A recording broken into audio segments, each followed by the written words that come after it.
We're here with James Bladell, the chair of the Gnso Council, the generic names supporting organization. James, yesterday was a big day for the Gnso. You passed the final report of the CCWG accountability. How do you think it went? I think it went well.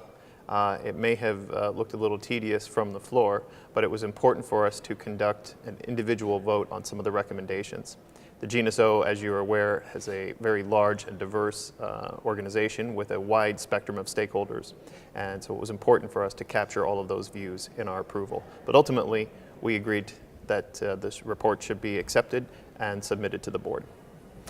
And some people say this is not the end, this is in fact the beginning. There is the so-called Workstream 2. How do you see that developing from here on out? Well, I think that's correct. We have in front of us, not only do we have the implementation of Workstream 1, but now we're preparing as a community to address some of those issues that were not necessarily associated with the transition, but deemed by the community to be important accountability concerns. The Gnso was very involved in Workstream 1, and I suspect will be very engaged in Workstream 2 as well. Very good. And I suppose in addition to the Workstream 2, there's a lot of other work coming up. The Gnso has launched 3 big GDPs. What do you think are the key focus points here, really? Right. Well, it's been hard to imagine life without CCWG accountability, but now we're starting to get a glimpse of what our tasks will look like, our workload will look like in the future. First and foremost, we've got a couple of big PDPs, as you mentioned. We're addressing subsequent rounds of new GTLDs. So we're trying to figure out what went right, what went wrong, and what changes, if any, need to be looked at for next round of new GTLD applications. We're also looking at RDS, which is better known as Whois, or at least a replacement, potential replacement for Whois. We're taking a top-to-bottom look at the registration data system, understanding the needs and the use for that data and how they've changed over the years, and whether or not that needs to be re-engineered.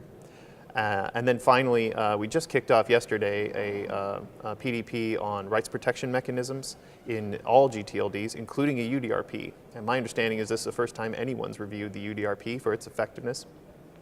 Policy is over 15 years old, and I expect we'll see a lot of engaging conversations on that in the next few meetings to come as well. So lots on our docket as we head out of Marrakesh.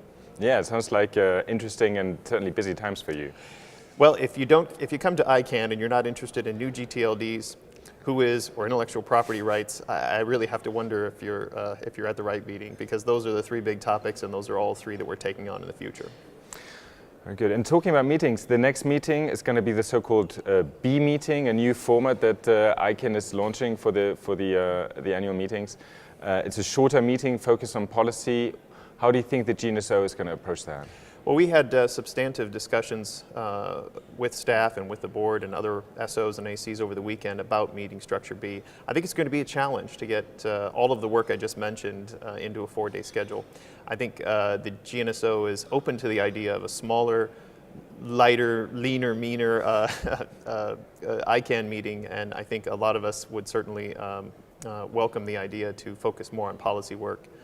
So we're going to see how it goes. We're working with other SOs and ACs to tailor our schedules so that they all fit together. And we're excited about the possibility to go to Helsinki. Very good. Well, James, thank you so much, and we'll see you at Icann 56. Thank you. And thanks to you and the folks of Marrakesh and Morocco for hosting Icann 55.